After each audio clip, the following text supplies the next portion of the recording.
Hello, welcome to Tamar Caravan Centre. Today's video is going to be demonstrating how to use the Mk1 Swift command panel. To turn the Swift command panel on and off, you simply press this power button just here. I'm not going to do it now because otherwise we'll be in the dark, but when you want to power it on, you press it and it will turn all the lights on, and then you press it again if you want to turn the van off. On this side over here is for your awning light, so that's literally on and off. Then you have your mood lighting, which is this one around the top, and you literally have that one. I'll come on how to show you how to do the dimmers in a second. Then you've got this one here, which is your main lights, and then this bottom one here is your water pump, just like that. When the LED lights are lit, that means it's working. When they're off, it's off, like that. So when the screen is lying in the dormant position like this, the LED backlight will turn off.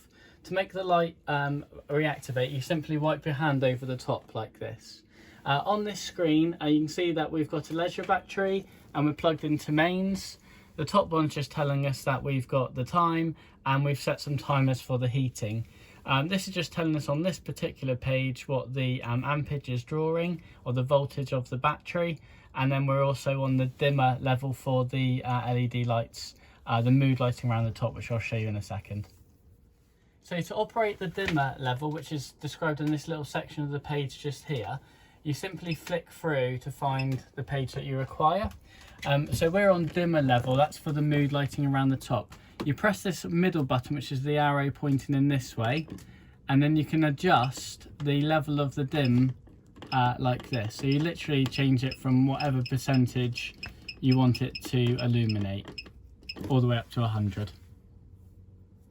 So the next page you operate by pushing on this up arrow here, and this is the internal temperature. So this is going to tell us the temperatures in the van.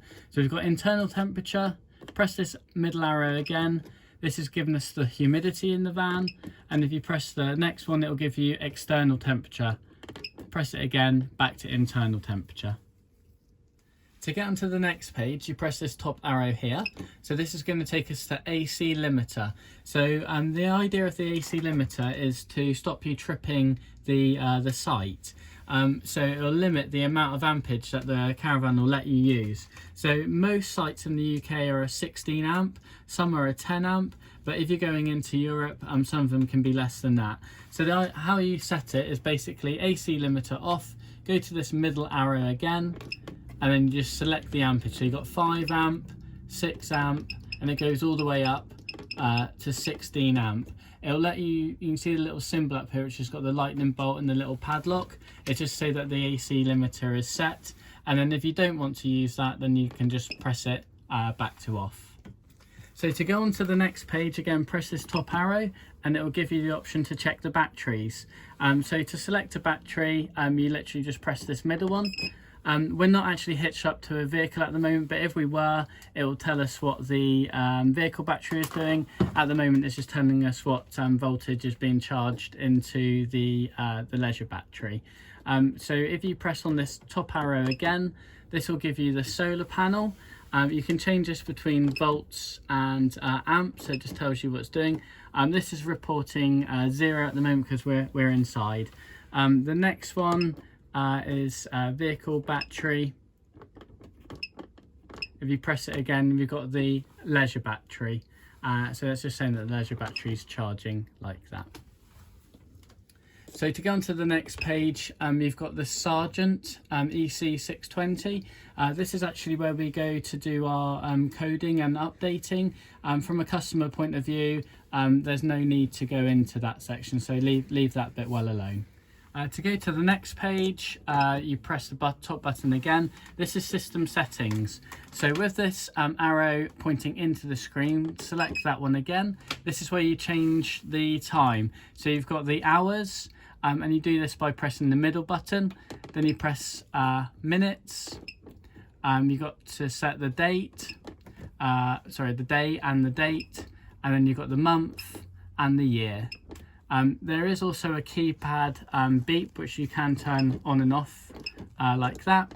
Then you've got the backlight time. So this is for this light at the back here. So at the moment it's set for 30 seconds to turn off after 30 seconds. You can change that accordingly to what you want. Press on the next one, which is the LED. That's referring to these little blue lights. Again, these will turn off after 30 seconds. But if, again, you can adjust that one by pressing the button.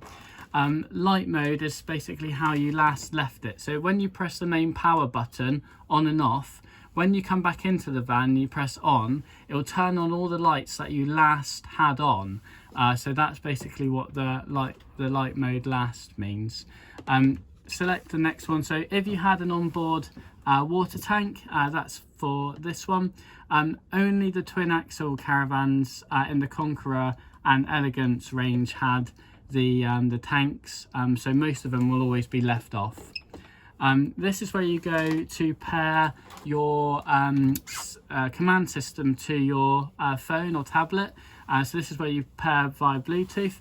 So you go into this one and then you just activate the pair like that. Bring up your phone and it's literally like a Bluetooth between the two.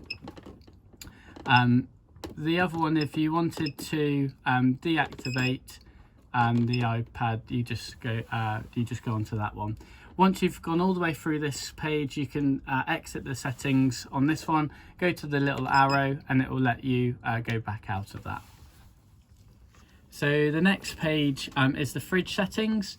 In all honesty, the Dometic fridge system control panel is so easy to use. We would advise that you use the control panel on the actual fridge to operate the fridge. Please see our video on that and how to operate the fridge. Just to quickly show you, you can use it up here, but we've got this one set to off. But you basically can go to auto mode, gas mode, 12 volt, 230 and on off. Like I said, I would just leave it, just use the fridge control panel. It's much easier to use.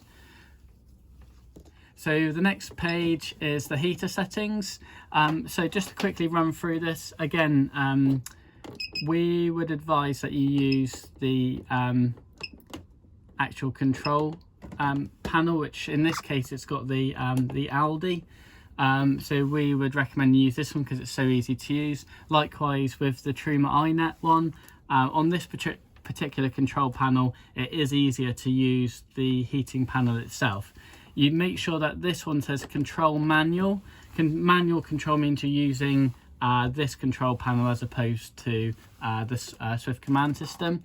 The next one that you've got here is timer. So timer basically means you're using the Swift control panel to operate the timer, the heating. The benefit of this one is that you can set more time. So there's 3 settings that you can have throughout the day to operate the heating system. So that's basically what timer means. It means that you're using this control panel as opposed to the main heating control panel. The other option that you have is the app. That's basically for the Bluetooth control on the app. If you wanted to do that, you need to make sure that you're left on app. If, however, you ever wanted to use the manual one or the timer, you obviously need to change it back. We would recommend, and our recommendation is that you use the manual option, which is this one, and just leave that one on there like that. Then exit the settings like that. So to go on to the next page, you press this button just here, and then that will take you back to where we started. So that is the Swift Command Mk1 control panel. Hopefully that's been helpful for you. If you have got any questions or queries, please feel free to contact us. Either leave a message or send us an email. Visit our website, tamarcaravancentre.co.uk, or leave a message on our YouTube channel. Please also don't forget to like and subscribe. Thank you very much. Speak to you soon.